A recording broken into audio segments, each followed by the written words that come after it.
with Obadiah's. Today we are going to be baking in the Concept 2 Mini Wood and Coal Cookstove. So again, never ever bake the first day that you're lighting up your stove, really baking or cooking. So even this cook stove in particular, it does have a stainless steel baking oven, but even so, the rest of the paint on the stove will be curing. So again, it's just really important to make sure that you do one good full day of hot burning before you do any type of baking or cooking. So today, I'm actually going to be making a mango cake. So you can go ahead and see this here. I have two different pans. I did go ahead and put an internal thermometer in here, so I don't think you can read it from there, but my external temperature is reading 150. On my front thermometer, my internal oven temperature is reading 350. So I'm going to go ahead and put this in.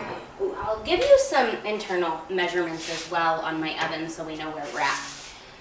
So left hand side of the oven is reading 390. Right hand side is reading 386. So that's really close in temperature.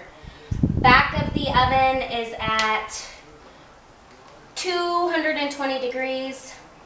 And our top of our oven is at 325.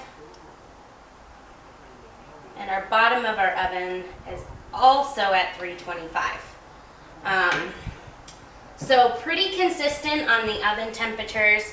I get a lot of questions about this particular stove in general and just baking. So there's a lot of other stacked model cook stoves on the market, and a lot of them will have the oven located below the firebox.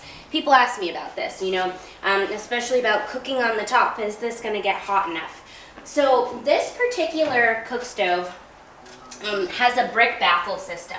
So the smoke goes backwards and it flows between two layers of brick, and then it disperses up the sides, across the top, and out the rear. So I'm very impressed with the oven temperatures. Like I said, from one side to the other was literally within a few degrees of each other. So this will be perfect for baking cakes. I'm really excited to see how this is going to turn out. I'm going to go ahead and put these cakes in the oven, and I'll keep you guys updated with my progress. All right, my mango cake is rising up quite nice. Nice and golden brown, and oh my gosh, I wish that you guys could smell this because my whole showroom smells like mango cake.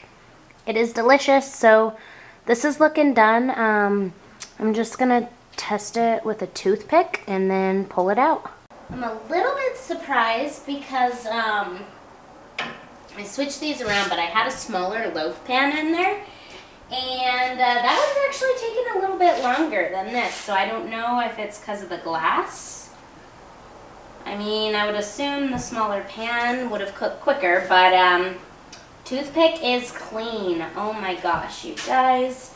I wish that you could smell this cake because for real, my whole showroom is smelling so delicious. So here it is. It's beautiful. It's golden brown. It's not even burnt. My glass pan, I am going to leave in here for a few more minutes, but I will bring you to my close-up. And I have my finished product. 2 mango cakes. Never been the best baker, but I am learning as I go along. And this mini was a pleasure to bake in. Actually, probably the easiest baking experience I've had yet. Although, you know, I'm practicing, so the more I do it, the better I get.